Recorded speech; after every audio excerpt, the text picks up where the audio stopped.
I've got Mamela. I just want to make a note here, guys. Let me turn my camera on so you can see me. I've got Cindy. I've got Michaela.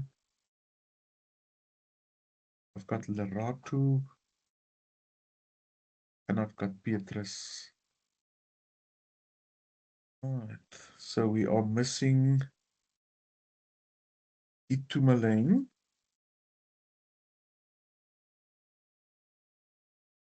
And we are missing Bongani Patience. There's Bongani. Welcome. Hi, Bongani.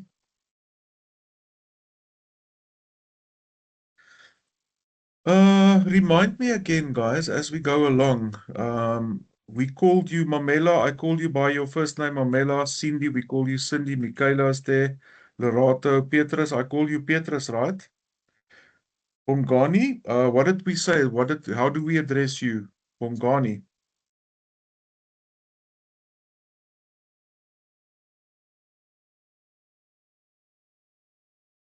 Yes, Bongani. Do I address you as Bongani? Are you happy with that? Or is there something short or another variation? Right, you can let me know your mic is muted. Okay, guys, so that was part one. The session is being recorded. I think we shall do another session before we submit part two, which is due on the 3rd of September. That's not too far from now. It's about a week or so. So I see here they say, okay, Bongani says she needs to drop off. We'll come back again. I want to share with you the screen here with the email that we received from Reinolde. Can you guys see my shared screen, folks? Can you see here the mail that was directed to us? Just tell me if you can see the screen. Yes, you Yes, we can. can see it. So by the 4th of September, we must just make double sure, because I think on ARC it was the 3rd. We must just make sure. You guys need to submit part two, your ethical clearance application, of which there's a sample slide, and then your annexure supporting documents and so forth. Ronaldo continued to explain to our pod leaders that students seem to be confusing research questions with the actual questions they will ask participants. Guys, please don't confuse that. The research question is asking what the research want to establish. You want to explore the benefits of KPIs in this organization. That's the research question. The list of questions that you will use as an instrument. Can anyone tell me what we call that? What do we call that list? It's not research questions. Anyone? Have you guys heard of an interview schedule? That's what we will call it. So that list of questions, a handful of questions, 5, 6, 7, 8, 10 questions that you will use to interrogate your participants is called an interview schedule.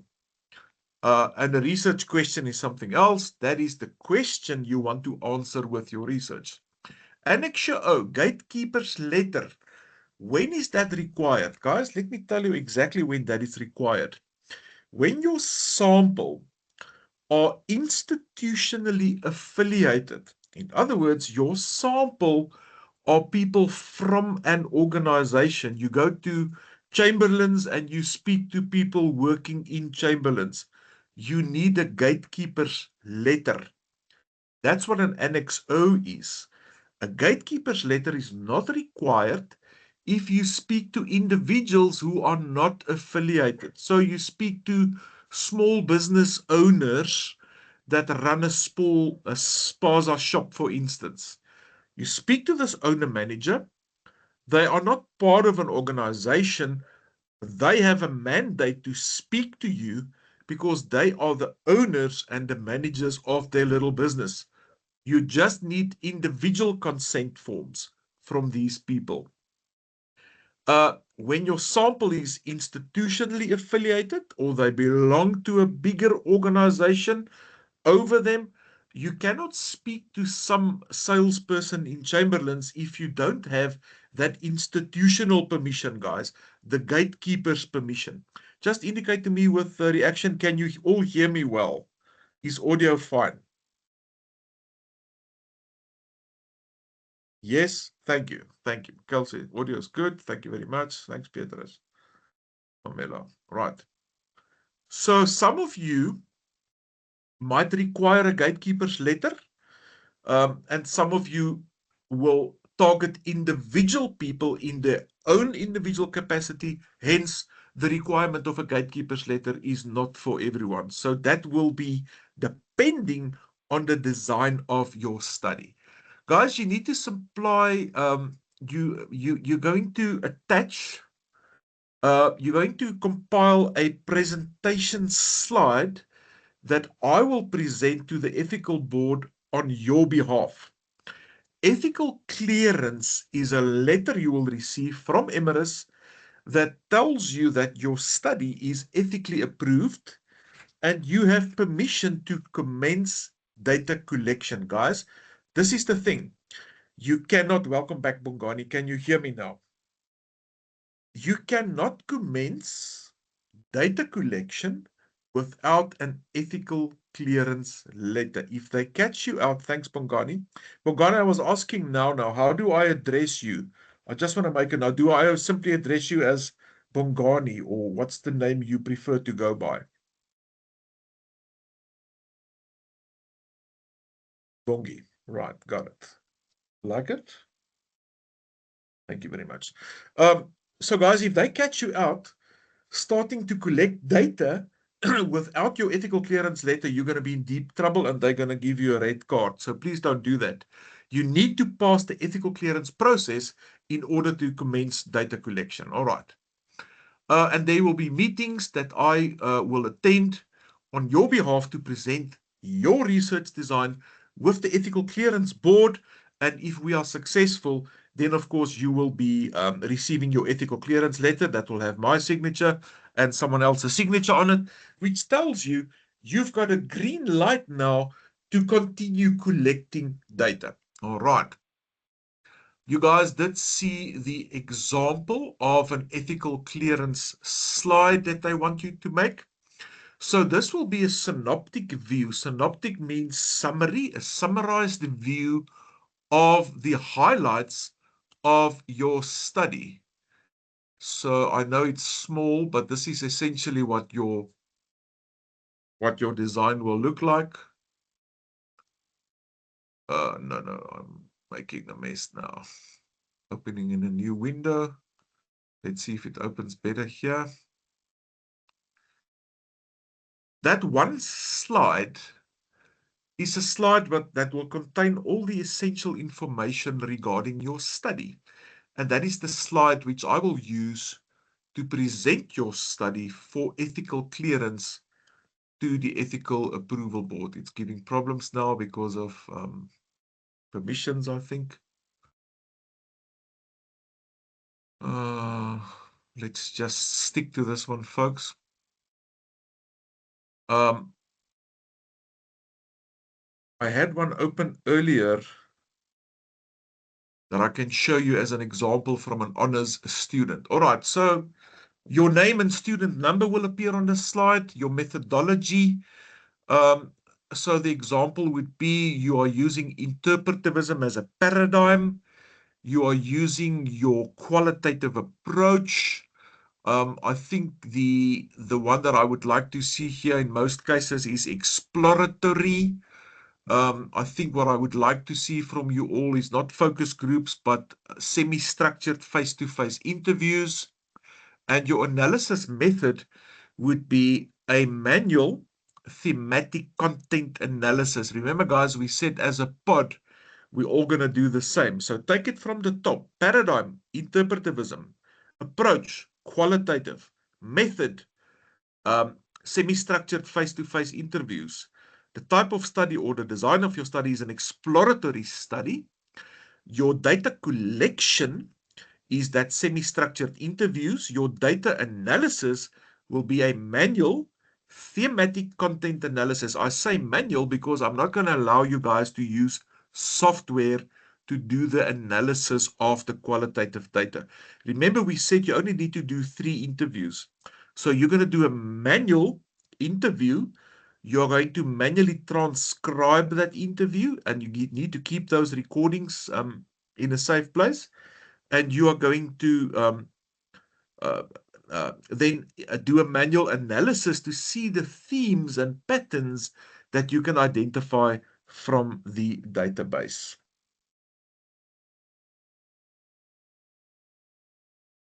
Sorry, guys, I'm just here. Just making a note. Just give me a second, please. All right. So, the title of your study, your population and sampling, your population criteria. This is the criteria for someone to fall into your sample. And then your sampling technique. Now, the most common one we use with qualitative is convenience sampling. And for some of you, if you told me purposive, I maybe said you have to convince me because purposive sampling doesn't mean there's a purpose in my sampling. That's not what it means. Purposive sampling means, sorry, just a sip of water, that your population criteria is so unique that it's a very specific, a very purposive sample. The example I always use, remember guys, is to say that you wanna speak to people that has been abducted by aliens. How many people do you know that's been abducted by alien spacecraft? Probably no one. That's a purposive sample, guys.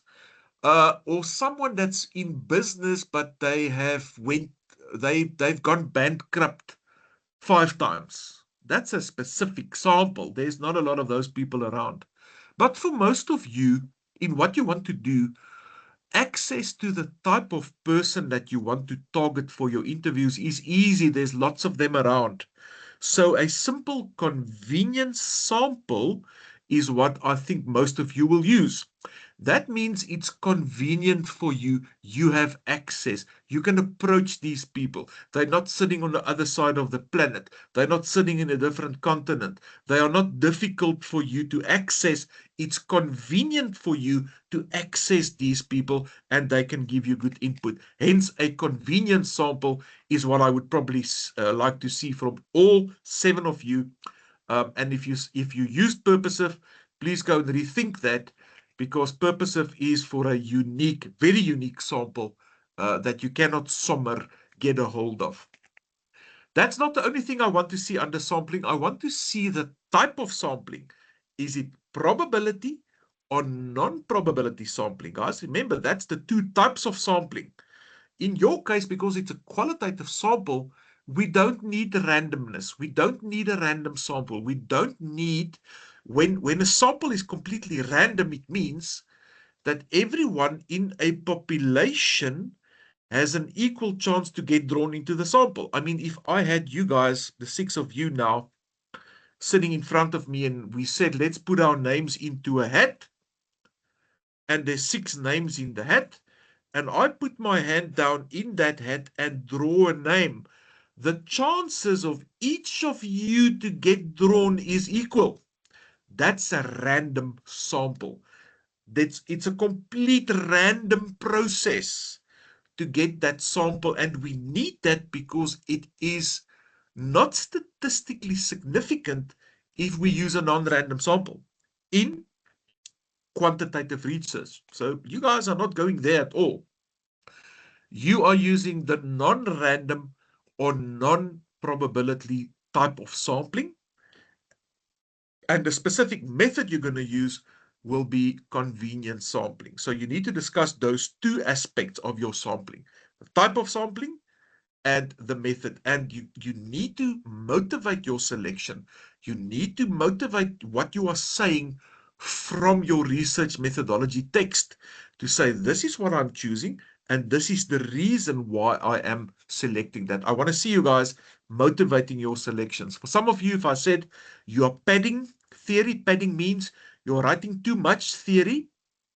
I'm interested in your story. I'm interested in your plan, your roadmap, your blueprint, your decision. I'm not interested in you rewriting the textbook.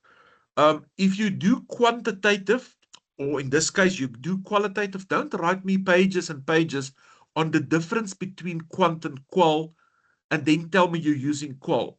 I don't want that. You can make a short mention of that and say this is quant, this is qual, but you are using or utilizing qualitative approach, and this is the reasons why you are doing that. That's what I want. I want your voice. I want your narrative. I want your skill to be demonstrated in this writing, because it's your study and you need to demonstrate to me that you know what you are talking about. I don't want theoretical padding that just tells me stuff that we can read in the textbook. So that's important. Then your data collection tool. We're going to want to see your instrument, guys. The instrument you're going to use, which we call the interview schedule, which is typically a handful of questions. Now, very important. Please make a note of this. Qualitative study looks at the hows and the whys of research. It needs to delve deep to get into people's heads. You want to gain understanding. You want to explore people's perceptions. What they say doesn't have to be true. You cannot test it whether it's true or not. You can only explore people's perceptions. But it's important for us to know what stakeholders think. It's important for us to ask people, what is your perception regarding this? And it can be different, guys. If I ask one of you, tell me about McDonald's, you can maybe tell me McDonald's is rubbish, it's not good food. Another student might tell me McDonald's is good, it's nice food, it's nutritious. Another student might tell me McDonald's, I will eat it now and then. Maybe if I'm sitting 11 o'clock at night in my jammies and the baby's in the back seat, I'll get McDonald's. Those are all realities that are true for you, but it's not rooted in absolute truth. We can't do that with qualitative research. We can only get perceptions. If we want absolute truth, we need to go to quantitative work. And I'll show you something else just now quickly. Let me get that up here. I want to show you how you should think about that. I'm sharing a Word document here that gets to the title, because you guys need to finalize your title. This is what I want to see in the title, essentially. Example: an exploration or investigation or exposition or evaluation. You can use any word. Of what? What are you looking at? What's the topic under investigation? You've got a magnifying glass. Guys, you've seen when you walk in the garden and you want to look at a flower. Let me see if I can make my eye big. Does it come out big? There's my teeth as well. What are you looking at under the magnifying glass? What's the topic that you want to zoom into so that we can have a better understanding of this? That's the what. Then, guys, we need to bring in an industry here, because it's different for different industries. The financial industry is different from the healthcare industry, from the construction industry, and so on. So I want to see that industry, and then I want to see the geographical location. Guys, you cannot do research for the whole of South Africa or for the whole world. You need to delimitate your geographic location to say, my study is in Midrand. My study is in Mamelodi. My study is in Pretoria East. That's the boundary. So look how you're going to put your title together. Exploring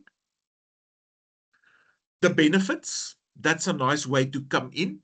Exploring the challenges. Maybe you want to look at the challenges. You want to narrow down, guys. Your study is only a small part of the picture.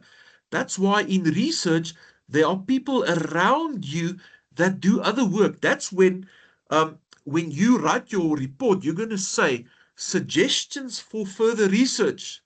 You only look at this, but around you, like we build a brick wall, other scholars will also do research that informs the topic. They will maybe look at a different stakeholder group. They will use a different a different methodology. But all of that, it's like a puzzle. You don't look at a single puzzle piece to get a full picture. You stand back from the puzzle, and that's where you get the full picture. And that's how research works. But now you guys are not responsible to build a whole 2,000-piece puzzle. You are responsible to build one piece of that puzzle that sort of personifies your part of the research. And that's what you are accountable for. And that's what we want you to do in excellence, like a brick wall. If your brick is not laid solid, then other builders cannot put their bricks around yours because your work isn't robust, it's not solid, it's not rigorous. That's how academia works. It works, research works in small bits, small steps, small increments. And that's how we build the academic database, guys. The first thing when we start research is we tend to go too big. We think too wide, too broad. We want to change the whole world. That's not the requirement. I want you guys to narrow down. I've got a knife in my pocket. I want you to literally end up on a knife's edge. So narrow I want that study to be. You're looking at something narrow. If you're saying, I'm looking at the benefits of this, then that's fine. Then you're looking at the challenges. Someone else can do that. You guys hear what I'm saying? Make it narrow as you can. Right, let's continue this example. Now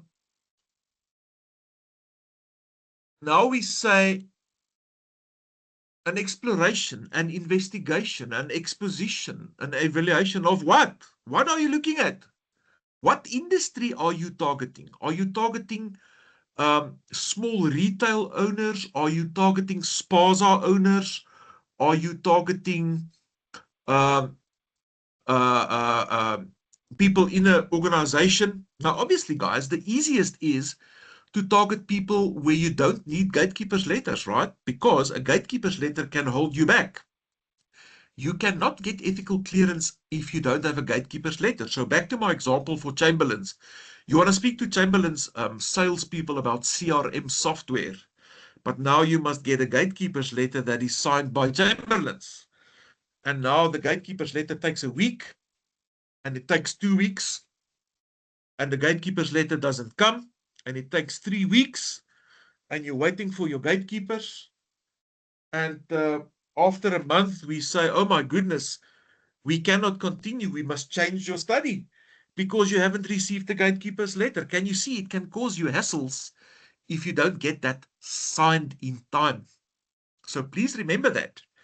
You speak to personal, private, small, medium business owner managers, no gatekeepers required. You can target them straight away. There's no complications if you require a gatekeeper's letter. If you have access and your study does require a gatekeeper's letter, and you say it's not a problem. I've got an uncle. He's got a business. He's got a timber mill in Witbank. I'm going to target the people working in that timber mill. But yes, my uncle, he will sign off the gatekeeper's letter because I've got access. So the smaller and the easier you make this for yourself in terms of getting the documentation in place, the better, guys. Don't make it difficult because it's important for you to get that gatekeeper's letter signed, but the person whose desk your gatekeeper's application lies on, there's other stuff on their desk. Your gatekeepers is not the top of their priority list. And then people go abroad, and then people come back, and then the paper gets missing. You hear what I'm saying? So just consider that, and I wanna warn you, if you do need gatekeepers, then please make a plan to get those signed sooner than later. All right. Now we can also say, so look at this. We can say exploring the benefits of, or the challenges, or the factors of implementing green practices. That's what I want to look at. I want to look at green practices. Where? What discipline? What industry? Oh, guest house, hospitality service provider. So guest houses. Where's my study delimited? Is it the whole of South Africa? No. Pretoria East. Exploring the benefits of implementing green practices in guest houses in Pretoria East. That's the study. Or you can put it in a passive tense and say an exploration. And I like that more. So it can be an exploration, an investigation, an evaluation, an exposition. You can use whatever word you want of the benefits, challenges, factors of implementing green practices. Where? What discipline? In guest houses. Where? In South Africa. No, in Pretoria East. That's your small region. All right. Now, can you see that I'm looking at a single level of exploration here? Guys, be very careful for a bivariable study. What does a bivariable mean? Bivariable mean there's two variables. It can be more than two, but there's at least two variables that have an effect on each other. We know what that means. If you exercise a lot, then maybe you are healthy. If you study for your test, there's a certain consequence. If you smoke 20 cigarettes a day, there's a certain consequence. So, with a qualitative study, you cannot really make any comment on the relationship between two variables.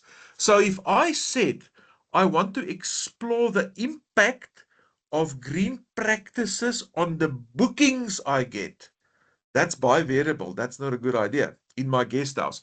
I want to explore the impact of green practices on customer satisfaction in my guest house. So when people see I recycle and I've got solar and we use water spacingly, how does that affect the customer experience?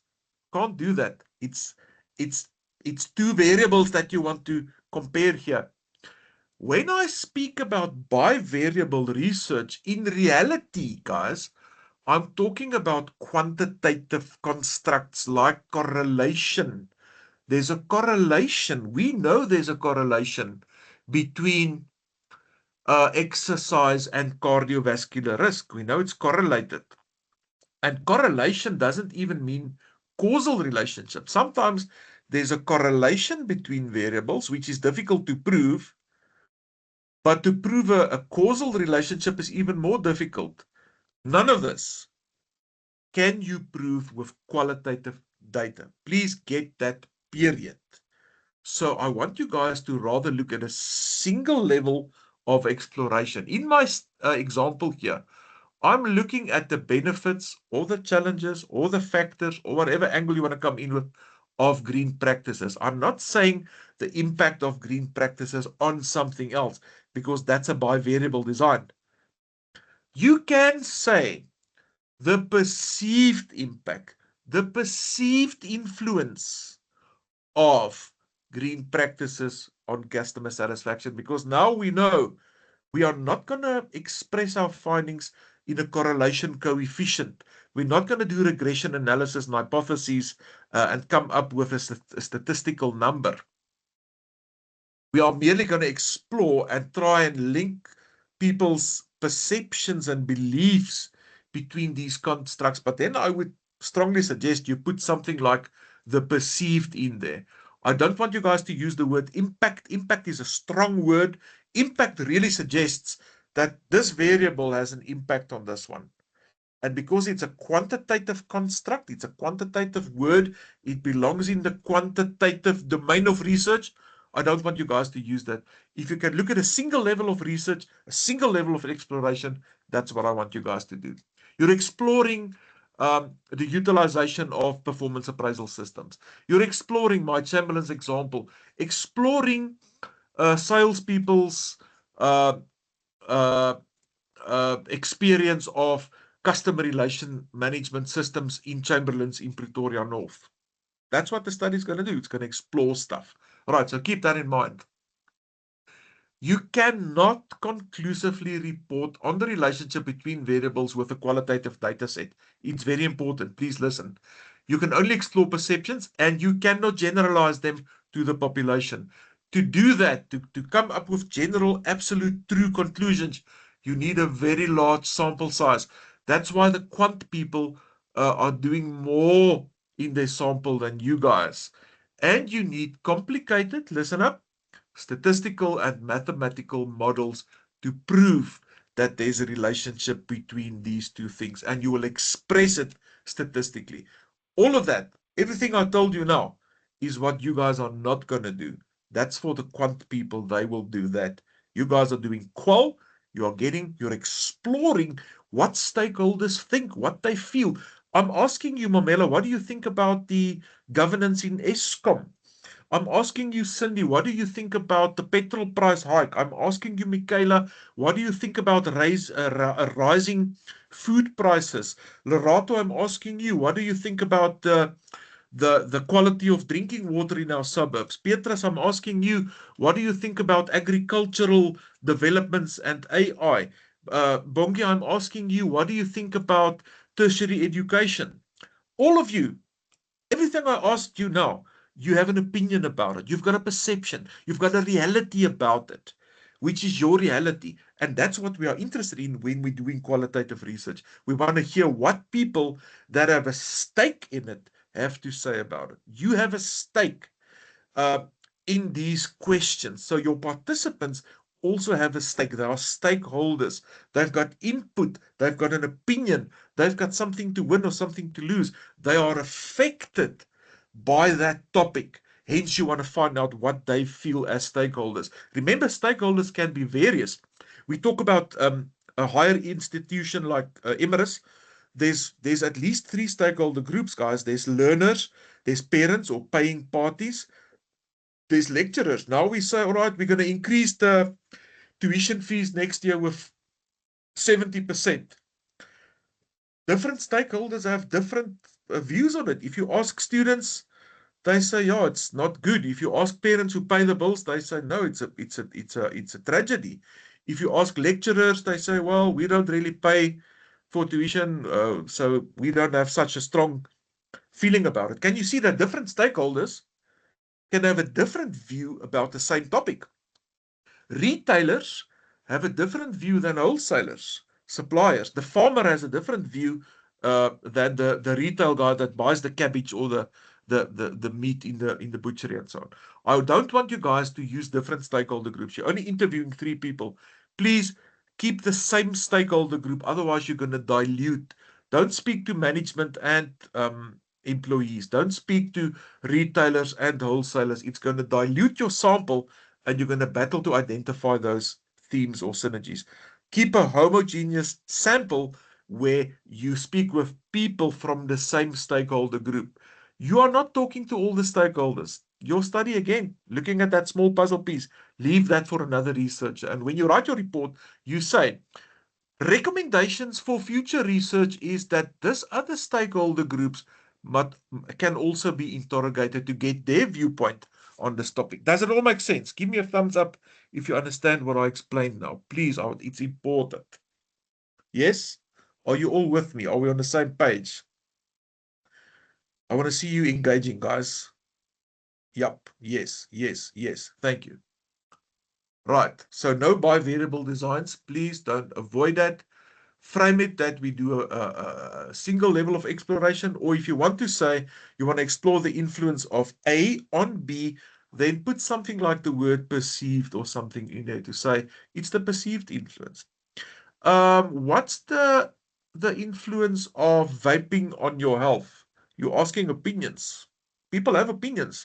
If I ask one person, is vaping good or bad for you? They say no, it's harmless. If you ask the next person, they might say no, it's very bad. It's worse than tobacco. How can we determine what the real effect of vaping is? With a massive sample size. If we take 300,000 people that smoke and vape and we look at their medical history, then we can make a conclusive, statistically valid um, conclusion to say this is the relationship between vaping and health. Vaping increases your chances of uh, cancer with 47%. That's statistically reliable because we had a large sample and we had the the maths and the numbers in place to do that. Just exploring perceptions is not based in truth, but it's still valuable because we still want to know what people think. What do you think if we launch a new auto brand, a new car brand? You've got an opinion about that. What do you think if government puts a new tax on our cell phone bills and they say we're going to tax your cell phone calls at a 5% as an additional fee? You're going to have an opinion on that. And your opinion and your perception that sits in your head is what I'm interested in as a qualitative researcher. And you give language to what's in your head. And I'm going to look at that linguistic data to see how you framed it. And then I'm going to look for common themes from my database. A common theme means this is something that pops up in more than one of my participants. It's a prominent theme. It's something that emerged. It's something that I picked up in the broader database. People, more than one person sort of mentioned or raised this point. That's why it's a theme. That's why it's a prominent theme. That's how you're going to sort of analyze your data and look and see what are the themes that are prominent. And you're going to discover 2 or 3 themes, guys, 3 or 4, 5, 6 themes, and that's it. It's not a big story, but that themes from your thematic analysis will give language to the topic or to the database. It gives us a handle on the database. All right, part 2. So if you've lost marks for referencing style, please kick yourself. Please kick yourself and tell yourself you're not going to lose marks again. I think 3 or 4 of you did lose marks. I'm going to be stricter, not more lenient. So I'm going to club you with 5% and 10% for referencing style errors. Library website, Emerus 2026 Harvard Anglia referencing guide. That's it. That's your blueprint. If you deviate from that, I'm going to subtract marks, 5% or 10. Emerus is applying for full university status. Your research output as the postgrad cohort is under scrutiny by the Higher Education Council, the CHE. And can your research stand up to scrutiny from the CHE as a postgrad? Among other things, your referencing style. So I'm not gonna, I don't want to penalize anyone again, but it's not gonna go away, guys. Your referencing style penalties will be affected in all cases. Don't throw away marks with a simple check and double check and triple check of your referencing. It's unnecessary throwing away of marks. Right.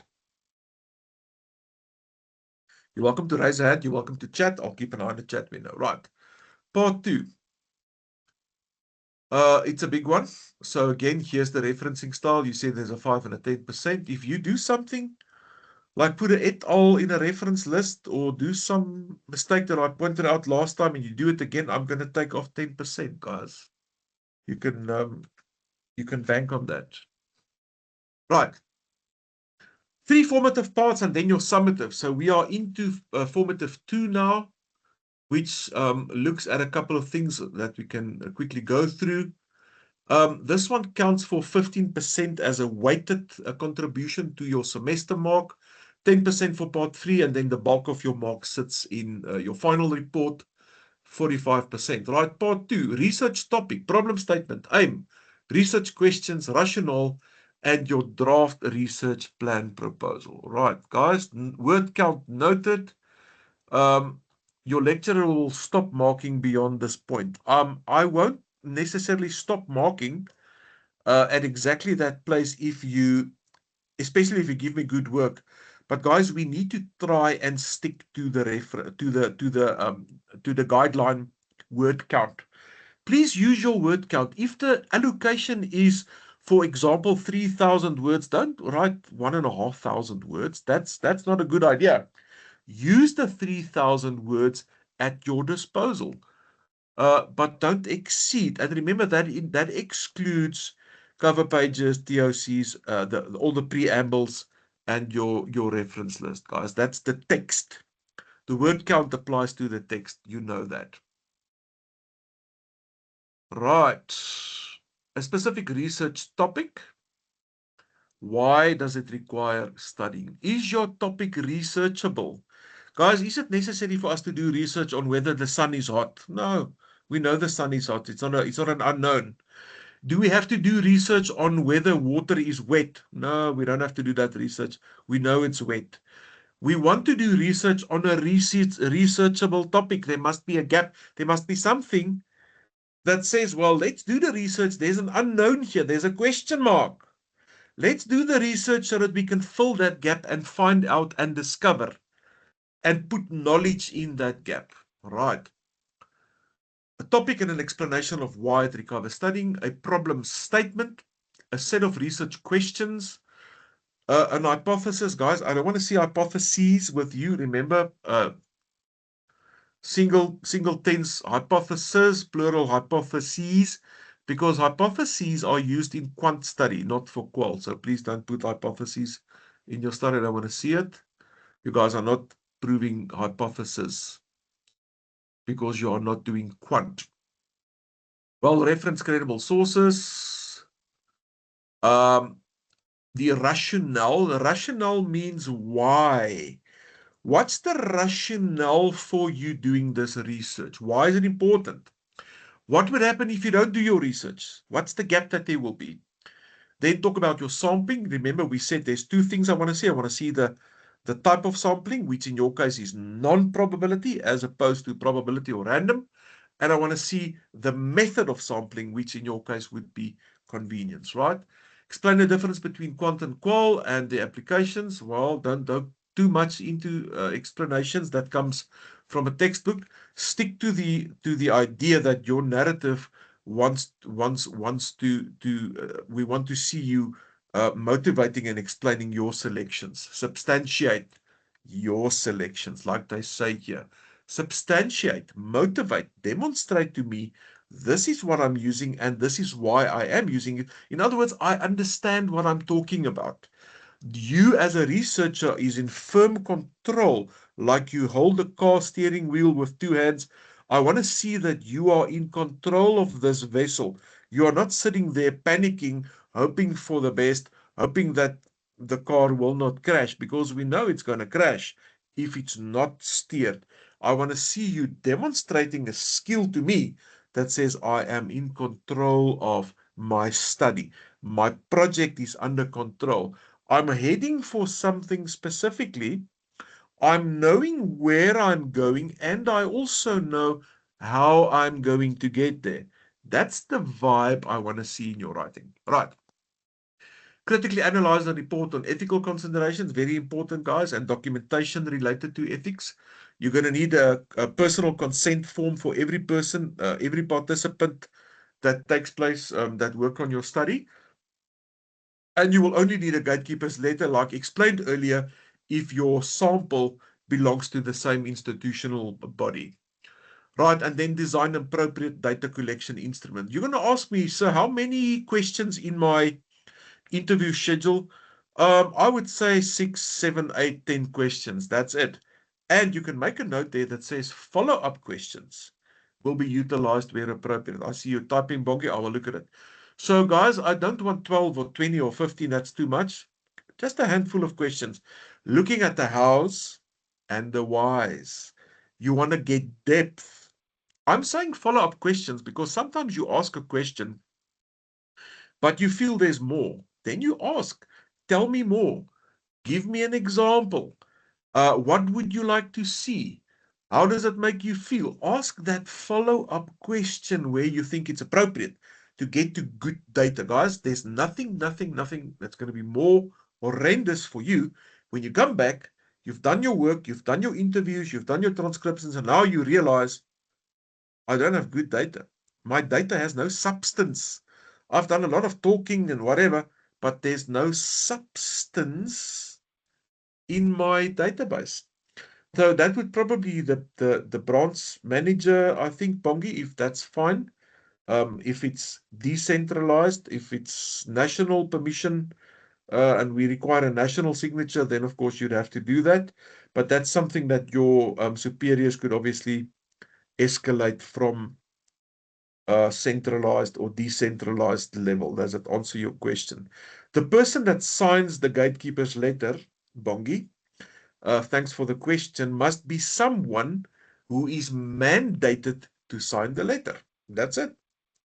So in a bank, it's going to be some senior person who is mandated to sign it. It's not a teller or a cleaner or a sweeper or someone that is not mandated. They cannot sign the gatekeeper's letter. This person has to be mandated. Right, context.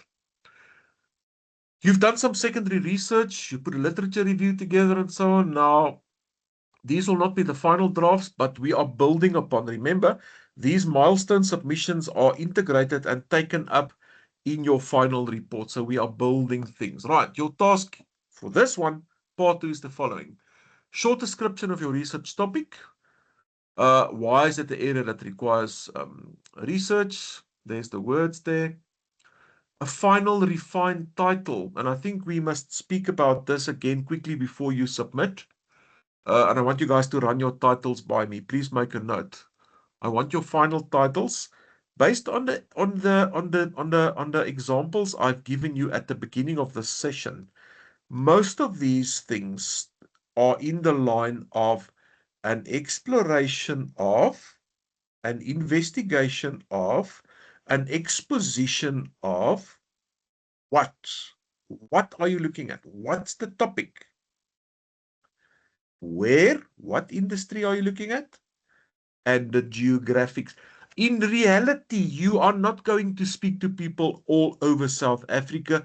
You're going to approach people that are convenient for you to approach. If you stay in Midrand, you're going to probably target people in the Midrand environment, in the Midrand geographic location. So you will say you're targeting people in Midrand.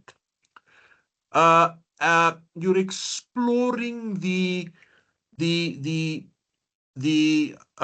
challenges associated with obtaining working capital loans, and you're looking at small hardware owners in Mamelodi, and you want to see how these guys, as small entrepreneurs, what challenges they face in obtaining bank loans.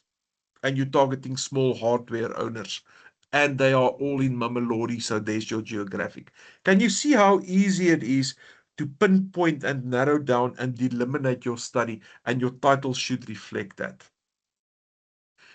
The minute you start saying the impact of this on that, you're getting too complicated. Then you're getting to that bivariable thing which I spoke about. Right, I want you guys to run your titles by me again before we submit. We're only supposed to do one session prior to a submission, but I will allow another quick session that we can maybe do over the weekend. Remember, for assignment 1, we also had 2 sessions. All right. Construct a set of 2 or 3 research questions. I'm going to tell you right now, please don't do 3. If they say 2, then let it be 2. The reason, if you put research questions, if you put down 3, you have to answer all 3. And you have to answer them scientifically, and you have to answer them from the data. So don't make it overly complicated, guys. If they say 2 research questions, 1 is actually enough. You can do a PhD with 1 question. But all right, 2 research questions.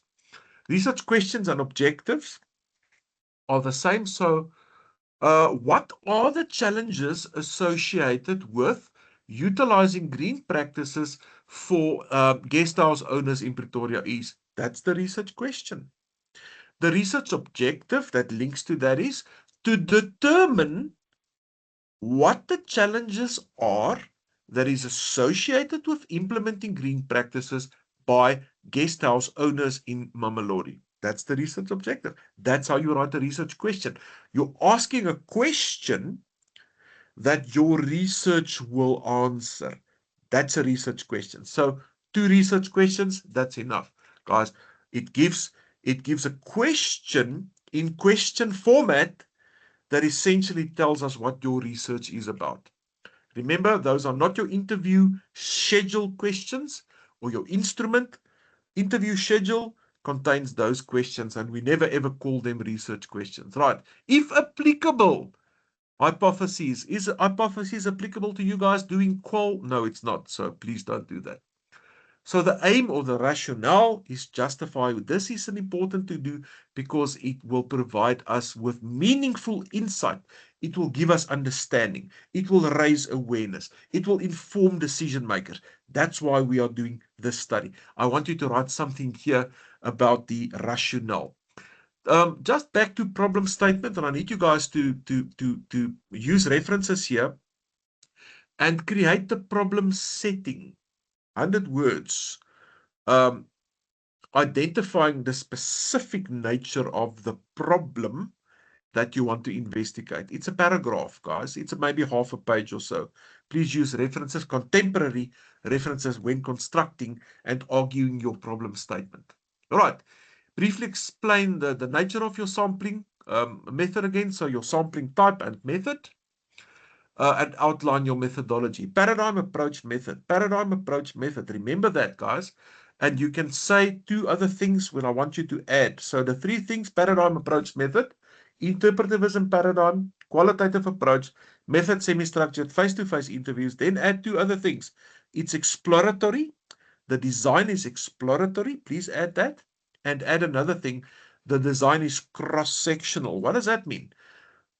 Longitudinal means we're looking at a topic over a long period. I'm investigating penguin behavior over the winter in the South Pole.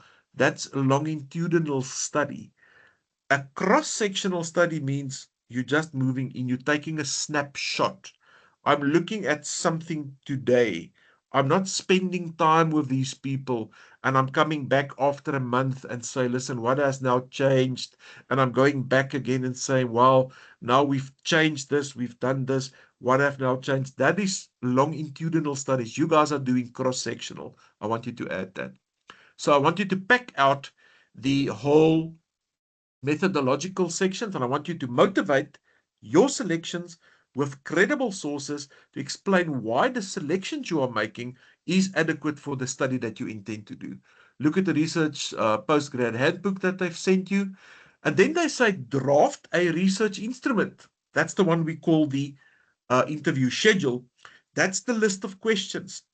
If you ask me, do I like water? There's my glass. That's not a good qualitative question. What's the answer? Yes or no? That doesn't give us any detail. That doesn't tell you anything more than yes or no. If you ask me, how do I feel about water as a life-giving substance? Can you see the difference, guys? Can you see this is a question where there's a lot of depth. How do I feel about water as a life-giving substance? And I can talk for long about that. I can tell you a lot about that. Don't ask yes and no questions in a qualitative study. You're not going to get the depth, the substance, the texture you want. Ask the hows, ask the whys, ask the deep questions. If you ask a yes or no question to open a door, you must follow that up with secondary questions. So, Ruan, do you like water? No. Why do you say that? There's the question that can get into the detail. Do you feel positive about the use of KPI systems in your work? Yes. All right. Why? Explain. Or you say no. Why? Explain. What would you suggest? Guys, please don't stop by asking yes or no questions. Binary outcome questions. You want the depth. Put your questions in a way where you get deep answers. Don't put too much in a question. Don't ask me, tell me what you think about cheese and the regions the cheese come from and the cheese that tastes different from different dairy breeds. That's three questions that you put into one. Don't do that. Tell me about cheese. That's the first question. The next question is whatever you want to say. The next question is don't load your questions with double barrel questions. That's too much in one question. Don't ask leading questions. Don't ask a person, do you also hate it when this or that happens. No, you leading this person. Ask them how they feel about something. Don't lead the question and say, do you hate it when this or that happens? You're pushing them to a certain mindset to answer in a certain way. Ask them neutrally, what is your view on this? That's how you do it. Non-leading questions, guys. So I want to see that instrument of yours, which is called an interview schedule. It sits in your annexure. Annexure A is normally your interview schedule. And I want about 6, 7, 8 questions. I think maximum 10 questions. And you can make a comment down below that says follow-up questions will be utilized by the researcher where appropriate. You call yourself the researcher, guys. Please don't use first person. I'm not gonna, I don't like that. Please don't do it. Talk about yourself as the researcher and use it often. Something else I say to many of you is don't say the study will do that, the study will do this. The study will do nothing. The study is a dead, lifeless, breathless thing. Say the researcher. The researcher will approach this. The researcher will aim to discover this. Don't say the study will do it or the study will do that. Does that make sense? It's just good writing. And when you say the researcher, it makes you prominent in your writing. It puts you at the center of your writing. Right. Your text, I want a cover page. I want a detailed table of contents with headings and subheadings with page numbers and the numbering system, guys. I need a numbering system. Section 1 and under that 1.2, 1.1, whatever, with page numbers. I want numbers and page numbers. I want a detailed table of contents with all your headings and subheadings following that cover page. I want headings and subheadings throughout your work.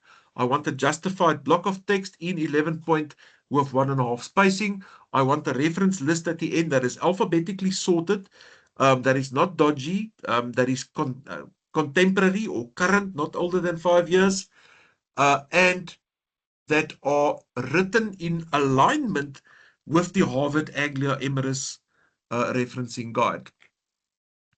Approximately 2,100 words. All right, they say here, submit your literature review. That's your previous submission as Annexure A. So I think we can submit your Annexure B can then be your interview schedule. The questions, you're going to use your instrument. The instrument you're going to use to obtain your data. Right. The lit review will not be remarked. It's only there for making it's only included for context. And then of course you've got your normal submission on ARC. Please don't use AI. It's going to bite you in the back. I promise you. You can easily end up with a 50 cap or with a complete 0. So AI is not your friend. Let's look at the rubric. Topic and title, there's the bands. Guys, again, the detail you see here is exactly what we're going to use to position you in one of these blocks, depending on where your skill then sits. So research topic, title, problem statement and paradigm. Yes. It's about the quality of arguments, guys. And I'll tell you something about that now. Research questions or hypotheses. So no hypotheses in your case, only the research questions, and I only want 2 of them. Your aim or rationale of the study, what the study tries to achieve, and why would it make sense to do it. The nature of your sample size and sampling method. Guys, you can put down certain population criteria to say this is what my sample must be like. If you say you want to interview business people, but they must be in business for at least 2 years, that's criteria that you can put in your sample criteria or population criteria. I want to speak to people that has been in business for 2 years, for instance, to say that these people can give me better input than someone that's only started with a business 2 weeks ago. So you can define what the criteria is for people to be in your sample. And then again, the type of sampling, the method, the outline of your methodology, as we spoke about earlier. We don't use validity and reliability in qualitative work, guys. Please, we use stuff like trustworthiness, transferability, credibility, and so on. Validity and reliability are used only in quant research. So you must discuss here how you will make sure of the integrity of your research. So you need to speak about research matters. It packs it out nice. Your textbook, trustworthiness, credibility, transferability, and so forth. The research instrument and consent forms, I want you guys to give me template of the consent forms that you will use. So you need to change that. You need to fill in your details in that consent form. I need you to tell me about the consent forms and how you will use it. And you're going to put them in as an annex as well. And then your instrument, which is your set of questions that you will use to obtain your data. And that's your second part, guys. It's a big one. We can touch base quickly somewhere over the weekend. I want you guys specifically to run your titles past me. But yes, you've got your work cut out for you. Just some other things that I want you to keep in mind. Sorry, I'm scrolling back quickly. Keep it very simple. Don't try and change the world here. Do a simple study, but do it well. That's where you're going to get good marks. Don't do something that's going to, don't try and be overly complicated. It's not going to count in your favor. Don't choose samples that you're going to battle to get access. Bongi, if your bank isn't happy to sign things off, or there's NDAs, or there's reluctant parties, then you need to make another plan, hey? So make sure that you've got access, guys, to your sample. Then don't work on something that there's little literature available. The example I always use is I had a student many years ago that wanted to do a study on technology fatigue. Now, technology fatigue is something we all know. You will identify with this. Sometimes your phone irritates you. You want to throw your phone against the wall if it beeps again. So we are fatigued by technology. We are disrupted by technology. You go away for a weekend offline, you come back, your inbox is cluttered with hundreds of mails, your WhatsApps on your phone. That's technology fatigue. It was a new discipline 10 years ago.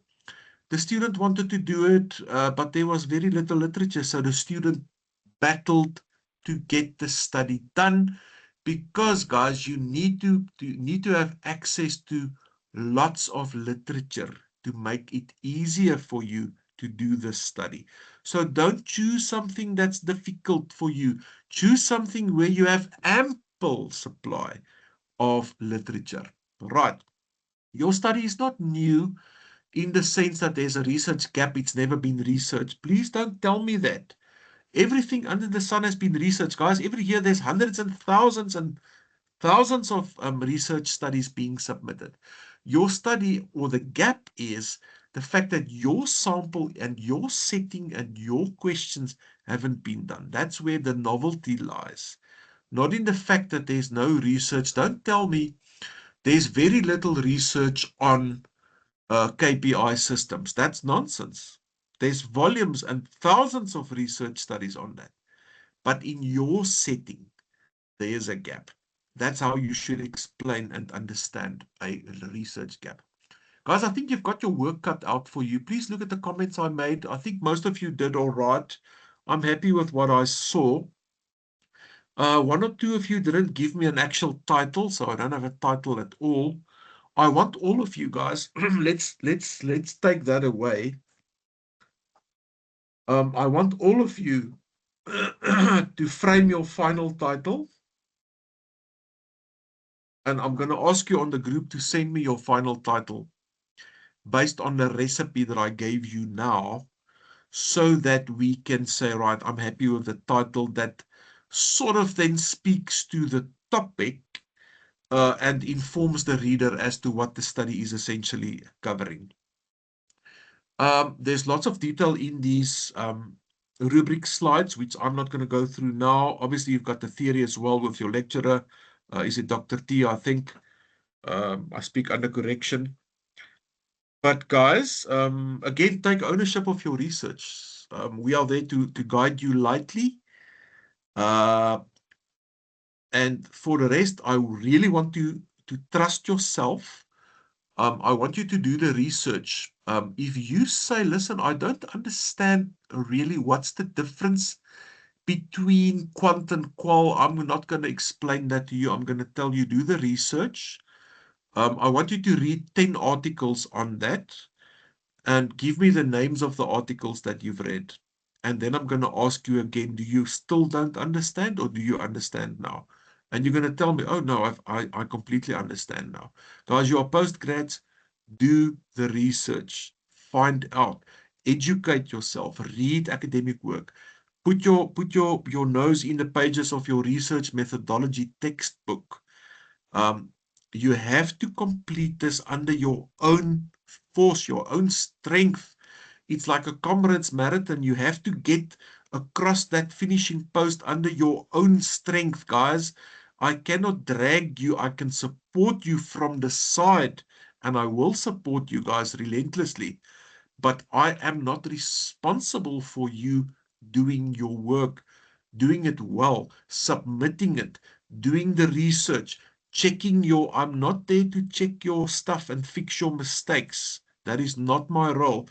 My role is there to lightly guide you where you take and accept full responsibility for your research project.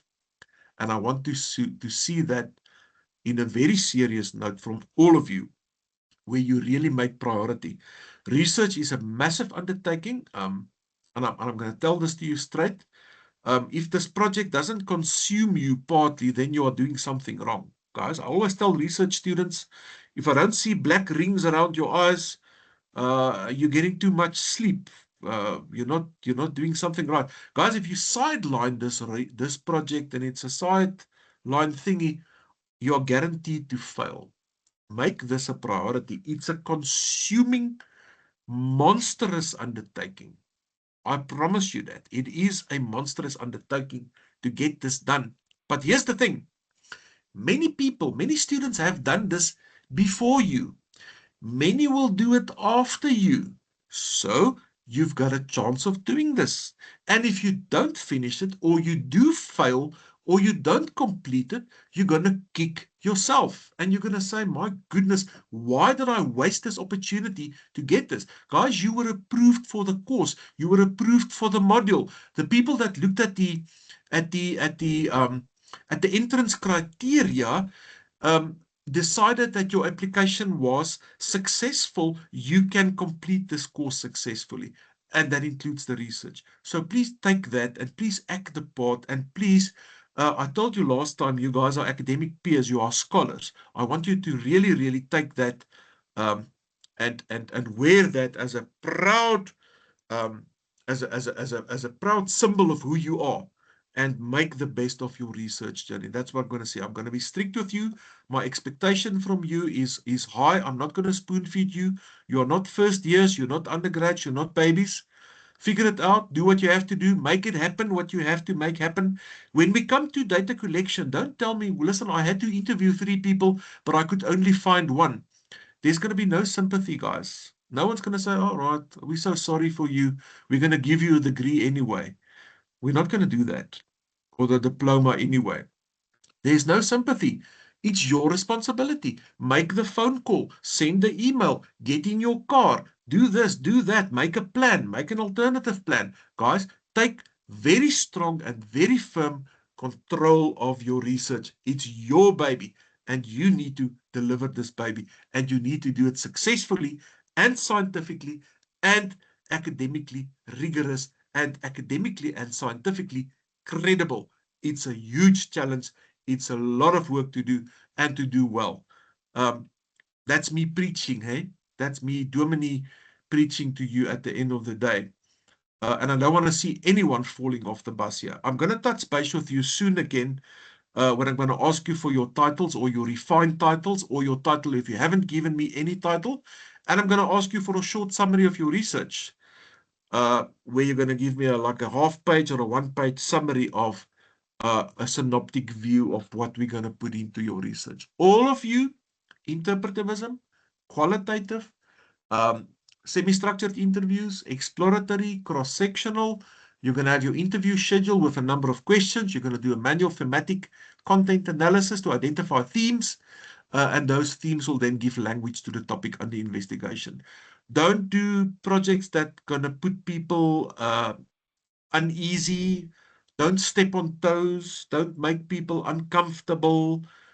Don't make people feel vulnerable. Don't go and ask people, tell me about your failures as a businessman. Who wants to talk about their failures? Don't ask business people, tell me about the faults that your governance have, or the shortcomings of your leadership. Who's going to tell you that, guys? Who's going to put their job on the line to tell you about how bad their bosses are or their leaders are? Don't do that. Avoid anything that's negative or loaded or sensitive or slippery. Avoid it. You're not going to get good data. You're not going to get people. Ask people something positive. Ask them something that they are keen to talk about. Does that make sense, guys? Does that help you a bit? You don't want to step on toes. You don't want to make people feel reluctant or uncomfortable. Why? Because it's going to end up in people not telling you the real story, and people going to tell you a watered down version of their realities, which means you're going to end up with a very weak database, and you're going to battle to identify those themes. I'm getting tired of my own voice. My throat is getting dry. Quickly, any questions? Does it help you? Is everyone on track? Are we on the same page, guys? Yes. You're welcome to gooi me a thumbs up there if you are saying yes. I know what is going on. And I see there's 1, 2, Taylor's there, Bongi's there, Petrus, Lerato, see they all there. All right, guys, we will touch base again before the 3rd of September. Maybe the weekend, what's that, 31? Maybe the weekend's too close. Maybe just before we submit. And we must just go and check Paz. I don't know if that email is correct for the 4th. Isn't Paz on the 3rd? Please just go and double check, guys, what Paz says for submission. If it's the 3rd, and the email I showed you now is the 4th, you guys are going to lose 15%, eh? Remember, 24 hours, within 24 hours late submission, 15% deduction. If you submit 1 minute late, 15%. After 24 hours, zero, unless you have an arrangement for submitting later. For extension is what it's called. And they do grant extension based on merit. But it's not because you wanted to go to the movies, it's because something serious happened. And that is not done by me, it's done on campus. Paz says the 4th. Thank you. Thanks, Mamela. All right, so it's the 4th, not the 3rd. That's good news. I need to watch the recording again. It was playful, but thank you, Doc, for the tips. Guys, you need to go watch this recording again and again and again, because I shared a lot and it's intimidating. And by watching it again, you're going to pick up and you can pause it. I'm talking quickly. You can pause it and you can pick up on what we've said. We've been busy now for, what was it, 7:30, 8:30, almost 1.5 hours. But guys, yes, continue, work hard, take ownership, do the research, figure it out. Please ask me. I'm here for you anytime. And let's touch base again before our next submission, and let's all pull through and get ethical clearance as well. So you guys received the template, I presume, for the ethical clearance. Did you guys receive the template from your lecturer or from campus? The ethical clearance template that I showed you now, the PowerPoint slide. Yes. Have you guys laid eyes on that thing before? No, I haven't. I haven't seen it yet. The rest of you, anyone? Have you seen the template? You have, right? Petrus says yes. So Petrus, was it sent to you guys by campus? I saw it when we attended that training. That's when I left Okay, my but house. do you have a copy of that? No. There was ethical clearance training. Yes. Now this is tricky with permissions and stuff. So must just ask them for that template. Because if I send it to you, I cannot really download it and share it because it's problematic with I want to show you guys as a last thing quickly. This is a an honors example. Quickly hang in with me here. This is what the students said in terms of the slide. This was for honors. Take note. But this is what the slide looked like. Methodology was interpretivism, qualitative, exploratory, cross-sectional, inductive reasoning. You can add that as well. Induction, not deductive, inductive. Face-to-face semi-structured interviews. They are recorded. Manual thematic analysis. There's the title. How do you plan to target people? And he said young people aged between 18 and 35. It's non-probability sampling. Its purpose of sampling, which I probably changed to snowball or convenience. In you guys' case, it's 3 participants. And then there's the questions or the instrument that you need to attach, but you can then tell us also what your data collection tool tries to achieve. Guys, I think that's enough for this evening. That was quite a mouthful. Please go back to that recording. Keep on working. If you haven't refined your title, start there. Get that refined. And then in terms of methodology, I've given you the recipe for all of you. Don't think that the recipe means success. Guys, if we go into a kitchen now and I give you an oven and I give you a cake recipe and I give you the ingredients, I guarantee you, all of us will not bake a successful cake. With the same kitchen, with the same ingredients, and with the same recipe, some of our cakes will flop. Some of our cakes will fall flat. Some of our cakes won't taste good. And some of the cakes might. So don't think the fact that you have everything, there's that you are the ingredient that makes the success. Not the fact that you've got a recipe or you know what to do. The fact that of how well you can do it. How well can you put the ingredients together to make the cake? That's the thing. Not to say I know the recipe. I know what a cake looks like. I know there comes flour and eggs and cream and sugar into a cake. It's easy. Anyone can bake a cake. When last have you baked a cake successfully? Not that easy. So here I want to see your skill. You need to demonstrate 3 skills to me, and that's my last point. Can you plan a research project? Can you execute a research project? And can you write it up? In other words, can you record it? That's the 3 things I want you to see. That's how you're going to bake your cake. Guys, that's it. Signing out. Take care. Contact me if there's any uncertainties, and we'll touch base soon. Take care. Bye. Thank you. Thank Thanks, you, bye. guys. Thank you. Bye-bye. Bye. Thank you, Dr.